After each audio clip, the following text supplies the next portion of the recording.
귀한 찬양 감사합니다. 어떤 아이가 자기 친구의 아버지가 세상을 떠나는 것을 보고 엄마에게 물었습니다. 엄마, 왜 하나님은 친구 아빠가 나이가 많지 않은데 죽게 하신 거야? 엄마가 고민하다가 이렇게 대답합니다. 그분이 착한 사람이어서 하늘나라에 착한 사람이 필요하기 때문에 그분을 빨리 모시고 간 거야.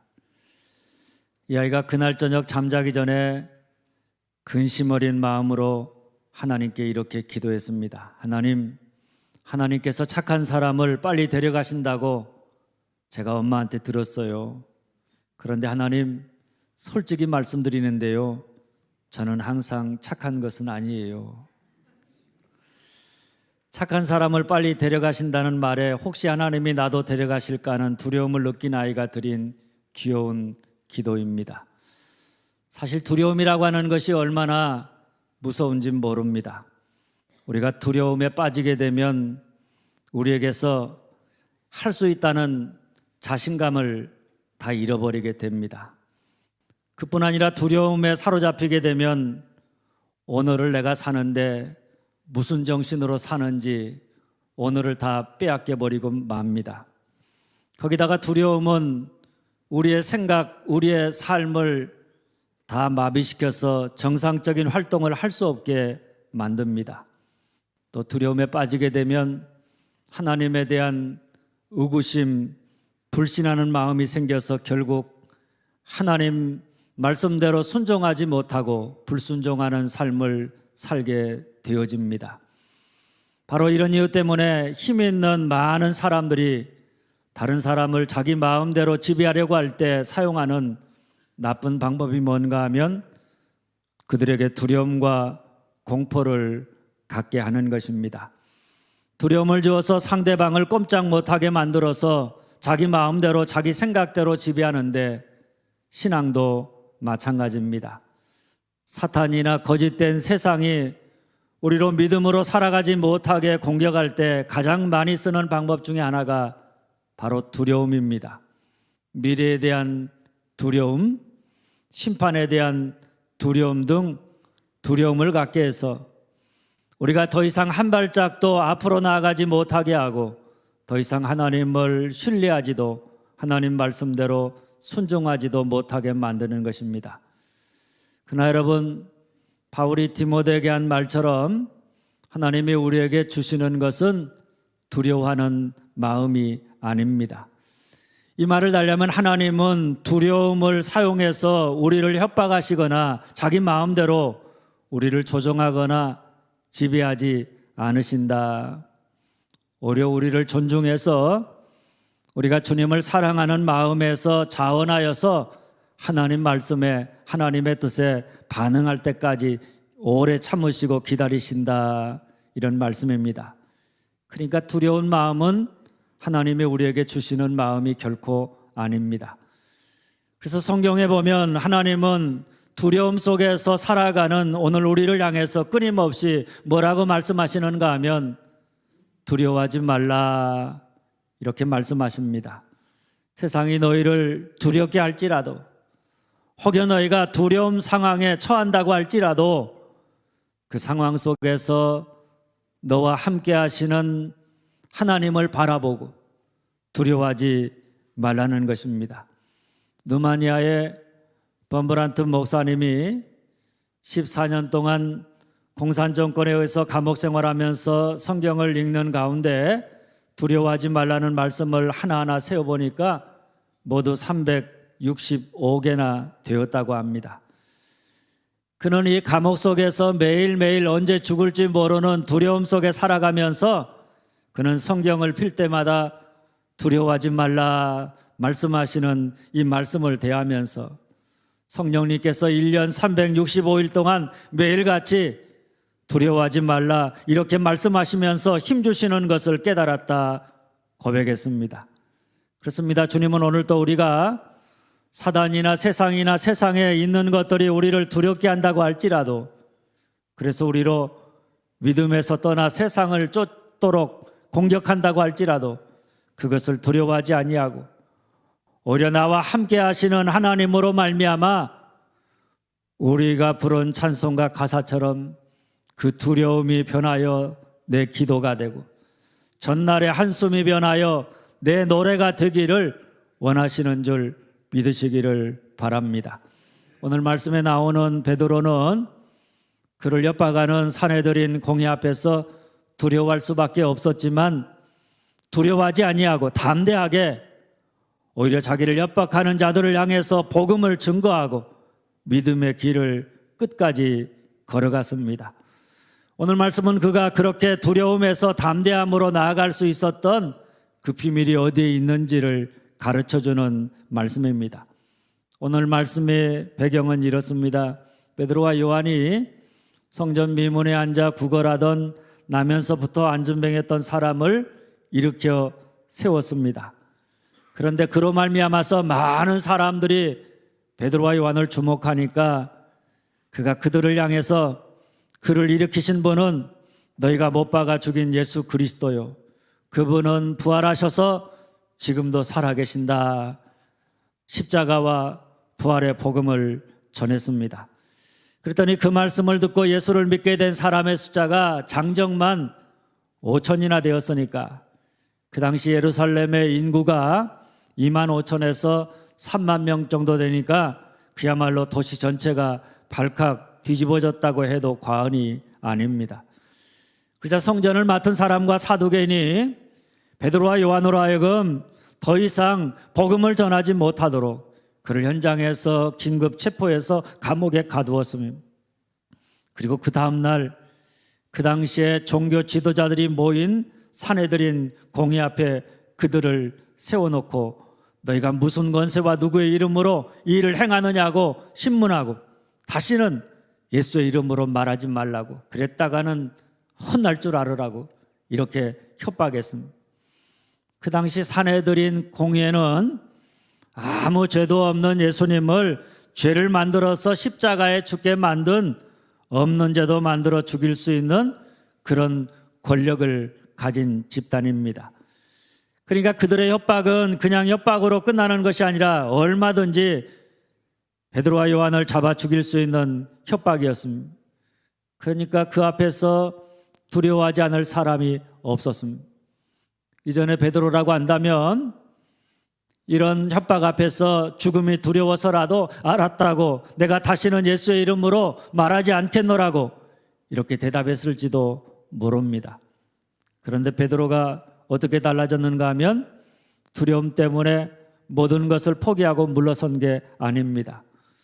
오히려 자기를 신문하는, 자기를 협박하는 사람들을 향해서 너희가 못 박아 죽인 예수, 그러나 하나님이 죽은 자 가운데서 살리신 나사렛 예수 그리스도의 이름으로 바로 이 사람이 건강하게 되었다. 다른 이로서는 구원을 받을 수 없나니 천하 사람 중에 예수 이름에 구원받을 만한 다른 이름을 우리에게 주신 일이 없다. 이렇게 담대하게 예수 십자가와 부활의 복음을 증거했습니다. 그뿐 아닙니다. 다시는 예수의 이름으로 말하지 말라고 협박하는 그들에게 내가 하나님 앞에서 너희 말 듣는 것이 하나님 말씀을 듣는 것보다 옳은가 판단하라. 우리는 보고 들은 것을 말하지 아니할 수 없다. 이렇게 담대하게 반응했습니다. 할렐루야. 참 놀랍고 멋진 모습이 아닐 수가 없습니다. 베드로는 오늘 성경이 이야기하는 것처럼 평범한 범인입니다. 누군가 힘을 가지고 협박하면 두려워서 벌벌 떨면서 그 앞에서 아무 말도 못하고 그저 꼬리를 내릴 수밖에 없는 힘없는 사람입니다. 그런데 그런 그가 사내들인 공회원들 앞에서 조금도 쫄거나 두려워하지 아니하고 담대하게 십자가와 부활의 복음을 증거했습니다.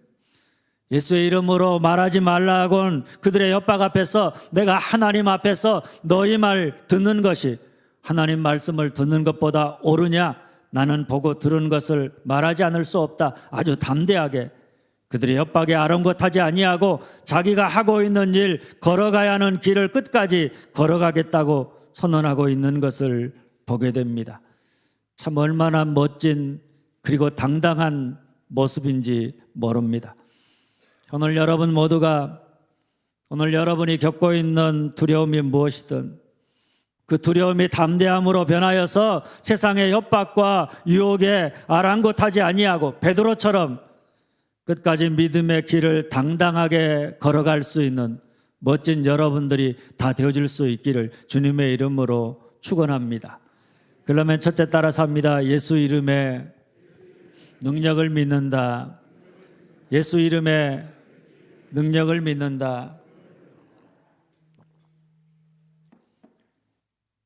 종교 지도자들이 베드로와 요한을 감옥에다가 가두어 놓고 다음날 그를 앞에 세워서 신문했습니다. 그것도 사내들인 공회원들 앞에서 신문했습니다.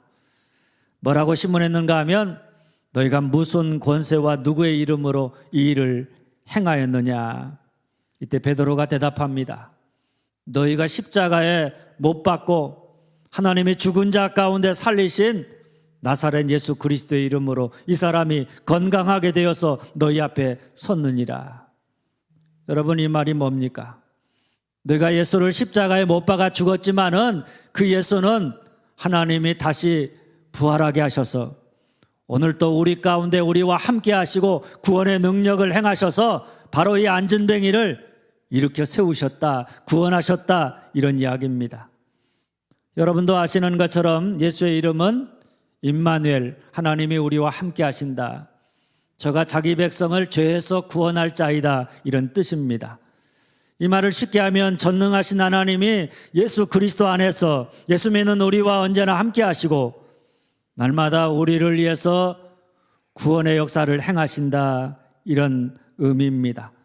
그러니 여러분, 우리가 예수 이름의 능력을 믿고 의지한다면, 그래서 예수를 믿는 우리에게 언제나 하나님이 임마누엘로 함께 하시고 그 전능하신 능력으로 우리를 위해서 행하시고 날마다 우리를 구원하신다, 우리가 이 사실을 믿고 나아간다, 그러면 우리 역시 베드로처럼 그 어떤 세상의 권력도 그 어떤 협박도 두려워하지 아니하고 오직 예수 이름만이 우리를 구원할 능력이 됨을 믿고 의지하면서 담대하게 예수의 이름으로 믿음으로 나아갈 수 있는 줄 믿으시기를 바랍니다. 그래서 바울은 로마서 8장 31절에 담대하게 세상을 향해서 이렇게 외쳤습니다. 만일 하나님이 우리를 이해하시면 누가 우리를 대적하리요. 하나님이 우리를 이해하신다. 하나님이 우리와 함께 하시고 우리를 위해서 능력으로 역사하신다. 그러면 누가 우리를 대적할 수 있느냐? 아무도 우리를 대적할 수 없다는 그런 고백입니다. 바로 이런 이유 때문에 12절은 이렇게 말합니다. 다른 이로서는 구원을 받을 수 없나니 천하 사람들 중에 구원을 받을 만한 다른 이름을 우리에게 주신 일이 없음이라. 예수의 이름만이 하나님이 우리와 함께 하시고 우리를 위해서 구원의 능력이 행하시는 구원하는 능력이 된다, 이런 이야기입니다. 그런 우리가 어떤 상황 속에서든지 간에 예수 이름의 능력을 믿고 예수를 굳게 붙잡고 예수의 이름을 의지하면서 나아간다. 그러면 우리는 더 이상 두려워할 것도 겁먹을 것도 없는 것입니다. 우리를 두렵게 하는 것이 무엇이든 간에 그 두려움에서 담대함으로 나아가게 되어져 있는 줄 믿으시기를 바랍니다.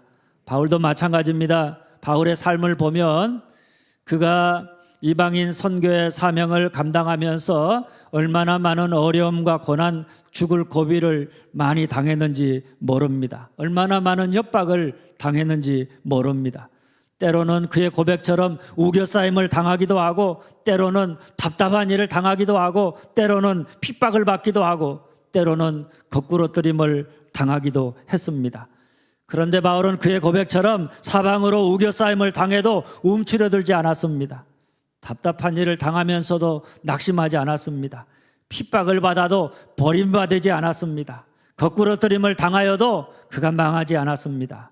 오히려 그는 그 많은 역경과 고난과 핍박에도 불구하고 두려워하지 아니하고 담대하게 주님이 맡겨준 사명, 땅끝까지 이르러 복음을 전하라는 그 사명을 감당하고자 복음을 전하고 복음의 능력을 나타냈습니다. 그런데 그 비밀이 어디에 있느냐? 고린도후서 4장 7절은 이렇게 말합니다. 한번 따라서 합니다. 이 보배를 질그릇에 가졌으니, 이 보배를 질그릇에 가졌으니,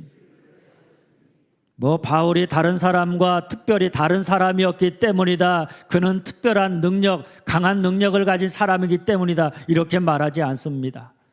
질그릇 같다는 것입니다. 그도 어려움과 고난을 당하면 쉽게 깨어질 수밖에 없는 연약한, 부서지기 쉬운 존재라고 하는 이야기입니다. 그런데 그가 연약한 질그릇 같은 존재인데 어떻게 그 많은 고난과 핍박과 거꾸러뜨림과 답답한 일을 끝까지 견뎌내고 복음의 꽃을 활짝 피울 수 있었느냐? 그 비밀은 바로 그 안에 보배이신 예수 그리스도를 가졌다.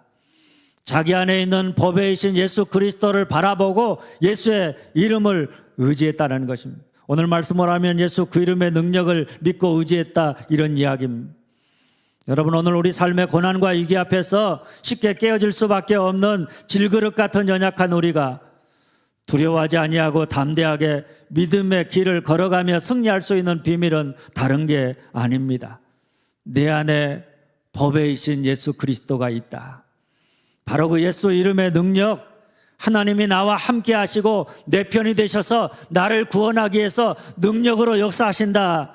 이 사실을 믿고 바라보면서 담대함으로 나아가면 우리가 어떤 상황 속에서도 두려워하지 아니하고 담대함으로 승리하는 자가 될 수 있는 줄 믿으시기를 바랍니다. 둘째, 따라서 합니다. 성령으로 충만하다. 성령으로 충만하다. 8절 전반절입니다. 이에 베드로가 성령이 충만하이르되, 성령이 충만하다는 것은 성령이 나를 전적으로 지배하고 다스린다, 이런 뜻입니다. D.L. 무디 목사님이 성령 충만을 설명하고자 빈 유리컵을 가지고 교인들에게 질문을 했습니다. 이 빈 유리컵에 있는 공기를 어떻게 하면 다 뺄 수 있겠습니까? 어떤 교인이 대답합니다. 공기 압축기를 컵 위에다가 딱 붙여서 공기를 빼면 그 안에 있는 공기가 다 없어질 겁니다. 무디 목사님이 대답합니다. 그러면 이 유리잔이 깨어지게 될 것입니다. 이후에도 여러 사람이 다양한 대답을 내놓았지만 확실한 대답이 나오질 않았습니다. 이때 무디 목사님은 주전자에 물을 떠오라고 그렇게 부탁한 다음에 빈 컵에다가 물을 붓기를 시작했습니다. 그러자 그 안에 물이 들어가면서 공기가 물로 인해 다 빠져나오게 되었습니다. 이때 무디 목사님이 말합니다.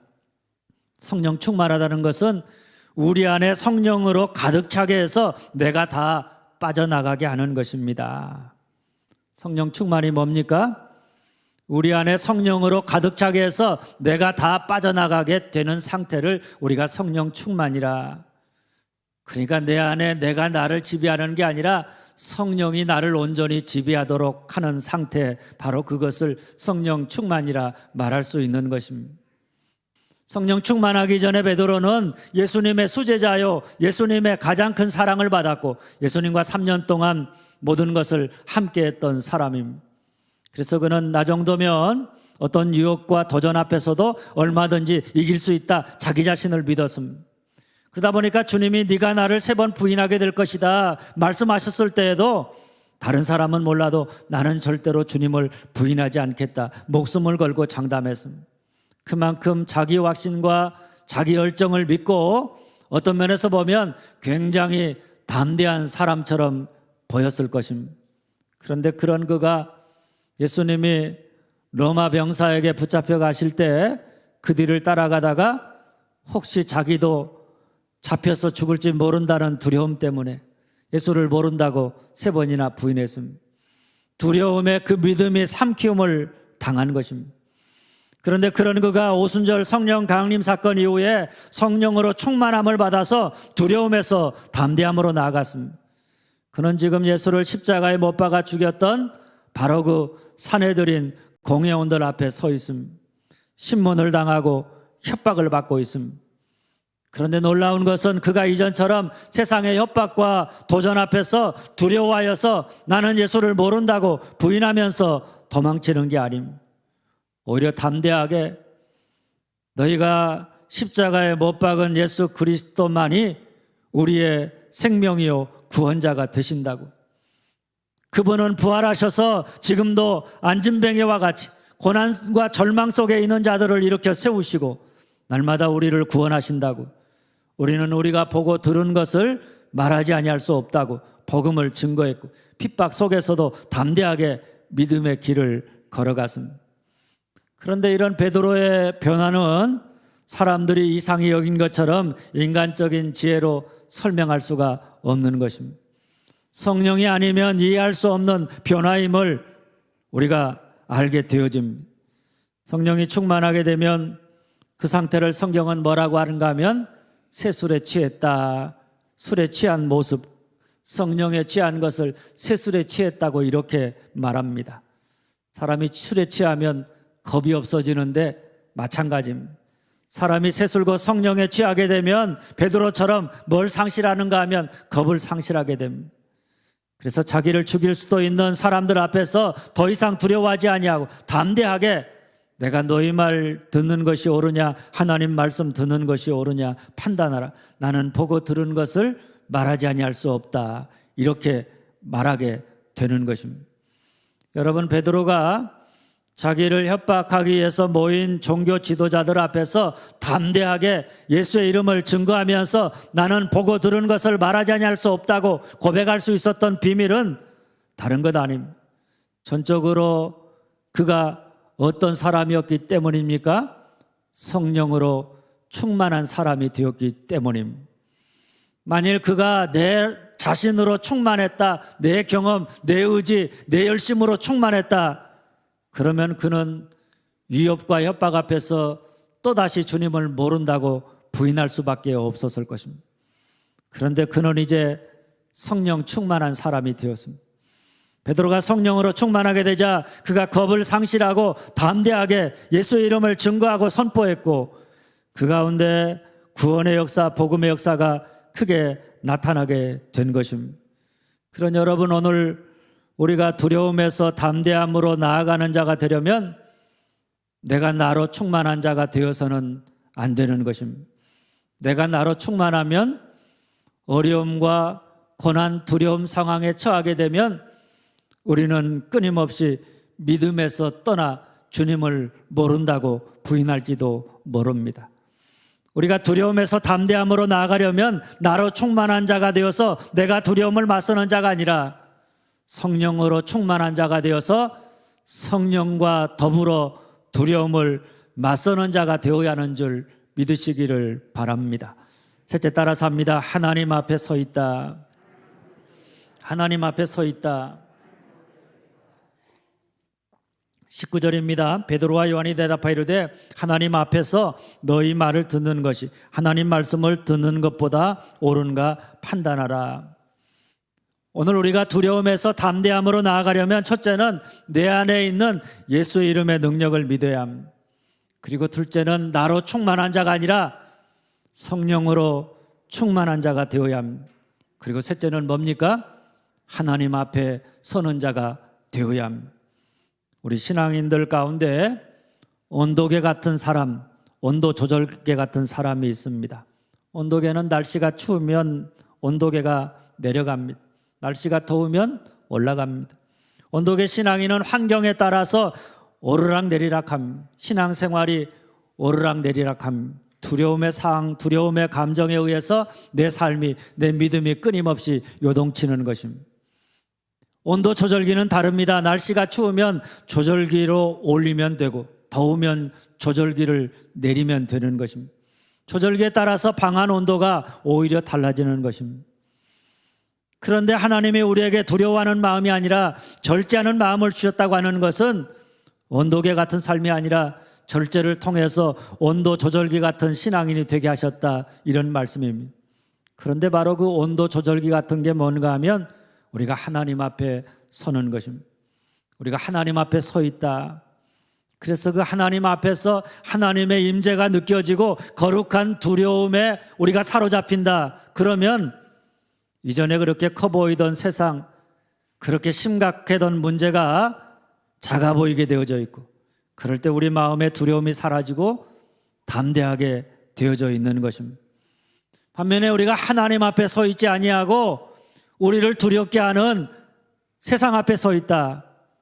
그러면 그 세상이 우리보다 너무나 크기 때문에 그 앞에서 우리가 두려워하게 되어져 있고, 우리 앞에 놓여져 있는 그 문제가 얼마나 심각하게 보여지는지 모릅니다.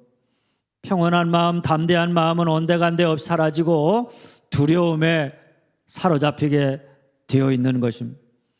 그런데 오늘 베드로는 예수의 이름으로 말하지 말고 가르치지 말라 협박하는 사내들인 공회 앞에서 이전처럼 두려워 벌벌 떨면서 믿음을 저버린 게 아닙니다. 베드로와 요한의 입장에 생각해 보면 지금 감옥에 갇혀 있고 예수를 죽게 했던 권력자들에 둘러싸여서 협박을 받고 있습니다. 그러면 우리도 주님이 십자가의 죽임을 당한 것처럼 저들에 의해서 죽을 수도 있겠다. 감옥 속에서 이런 두려운 마음을 가졌을 것입니다. 그렇다면 작전상으로라도 후퇴해야 되겠다 이렇게 생각하면서 살아남기 위해서라도 적당하게 타협을 시도할 수 있었을 것입니다. 그런데 그런 위기와 협박과 도전 앞에서 그가 선택한 자리가 어디인가 하면 하나님 앞에 서는 것입니다. 세상 앞에 서면 사내들인 공회 앞에 서 있는 자기의 모습을 보면 사내들인 공회원들 때문에 두려운 마음이 들지만 지금 나는 사내들인 공회 앞에 서 있는 게 아니라 하나님 앞에 서 있다. 하나님의 거룩한 임재를 보았습니다. 그랬더니 그 마음에 두려운 마음들이 사라져 갔습니다. 두렵기만 했던 사내들인 공회 회원들 한 사람 한 사람이 너무나 작아 보였습니다. 예수의 이름으로 말하면 죽여버리겠다는 그들의 협박이 두렵지가 않았습니다. 그래서 이렇게 말합니다. 하나님 앞에서 너희 말 듣는 것이, 하나님 말씀을 듣는 것보다 옳은가 판단하라. 이 말을 달리하면 나는 지금 하나님 앞에 서 있다. 하나님 앞에서 보니까 너희의 말이 나는 하나도 두렵지 않다. 그러니까 너희가 아무리 나에게 예수의 이름으로 말하지 말고 가르치지 말라 협박한다고 할지라도 더 이상 그것을 두려워하지 아니하고 우리는 보고 들은 것을 말하지 아니할 수 없다. 하나님 말씀을, 나는 복음의 말씀을 너희에게 증거하지 않을 수 없다. 그것으로 말미암아 어떤 어려움과 고난이 온다고 할지라도 나는 그것을 두려워하지 아니하고 내가 걸어가야 될 믿음의 길을 걸어가겠다. 이런 당당한 선언입니다. 할렐루야. 그렇습니다. 우리가 아무리 우리를 두렵게 하는 거대한 세상이라고 할지라도 우리가 하나님 앞에 서 있다. 그래서 거룩한 두려움에 사로잡힌다. 그러면 그렇게 거대하고 두렵던 세상이 점점 우리의 마음속에 작아지게 되어져 있고 우리를 더 이상 두렵게 하지 않는다는 사실을 믿으시기를 바랍니다. 우리가 잘 아는 야곱이 브엘세바를 떠나서 하란으로 도망가다가 해가 저물어 베델에서 돌을 베개 삼아 잠을 잡니다. 이때 야곱은 들판에서 얼마나 외롭고 두려웠는지 모릅니다. 언제 형 에서가 자기를 쫓아 자기를 죽일지 모른다는 두려움, 처음 가는 삼촌 라반의 집, 그 집이 어떨까 걱정과 두려움, 그리고 내가 언제 다시 집으로 돌아올 수 있을까 하는 걱정과 두려움, 이 두려움들이 그를 두렵게 만들었습니다. 그런데 그 밤 야곱이 베델에서 누구를 만납니까? 여호와 하나님을 만납니다. 여호와께서 과연 여기 계시다. 하나님이 자기와 함께 하시는 것을 그가 바라보게 됩니다. 하나님의 거룩한 임재를 경험합니다. 광야에서 하나님이 나와 함께 하신다는 하나님의 거룩한 임재를 경험하고 난 다음에 야곱은 그의 삶의 환경이 달라진 것 아무것도 없었지만은 그저 두려움에서 담대함으로 나아갔습니다. 더 이상 두려움하지 않았습니다. 하나님의 거룩한 임재를 보았을 때 그는 더 이상 아무것도 두렵지 않았습니다. 담대함으로 하란을 향해서 당당하게 걸어가는 모습을 우리에게 그려주고 있는 것입니다. 그러니 오늘 우리가 어떤 두려움의 상황 속에서도 하나님 앞에 서 있다. 내가 하나님 앞에 서서 하나님의 거룩한 임재를 바라본다. 그러면 오늘 우리를 두렵게 하고 힘들게 하는 것이 무엇이든 그 모든 것이 다 작아질 것이고 더 이상 우리를 두렵게 할 수 없는 줄 믿으시기를 바랍니다. 사랑하는 여러분, 하나님이 우리에게 주시는 마음은 두려워하는 마음이 아닙니다. 성경은 끊임없이 여러 가지 삶의 두려움 속에 살아가는 우리에게 두려워하지 말라 매일매일 우리를 향해서 말씀하십니다. 그럼에도 오늘 우리의 삶을 들여다보면 얼마나 많은 두려움의 상황 속에서 믿음을 잃어버리고 두려워 벌벌 떨면서 세상을 따라 살아가고 있는지 모릅니다. 그런데 오늘 베드로는 달랐습니다. 그는 예수 십자가 부활의 복음을 전하다가 감옥에 갇혀서 사내들인 공의 앞에 세움을 받아 다시는 예수의 이름으로 말하지 말고 가르치지 말라고 협박을 받았지만은 그는 그들을 두려워하지 아니하고 우리는 보고 들은 것을 말하지 아니할 수 없다. 담대하게 주님의 십자가와 부활의 복음을 전하며 믿음의 길을 걸어갔습니다. 그 비밀이 어디에 있느냐? 따라서 합니다. 예수 이름의 능력을 믿는다. 성령으로 충만하다. 하나님 앞에 서 있다. 예수 이름의 능력을 믿는다. 성령으로 충만하다. 하나님 앞에 서 있다. 바라기는 오늘 여러분의 삶을 두렵게 하는 것이 무엇이든 베드로처럼 예수 이름의 능력을 믿으시고 나로 충만한 자가 아니라 성령으로 충만한 자가 되어서 늘 하나님 앞에 서 있음으로 말미암아 두려움에서 담대함으로 나아가는, 그래서 날마다 믿음으로 살고 믿음으로 내가 걸어가야 될 길을 끝까지 당당하게 걸어가는 승리하는 여러분들이 다 되어줄 수 있기를 주님의 이름으로 축원합니다. 기도하겠습니다. 아버지 감사합니다.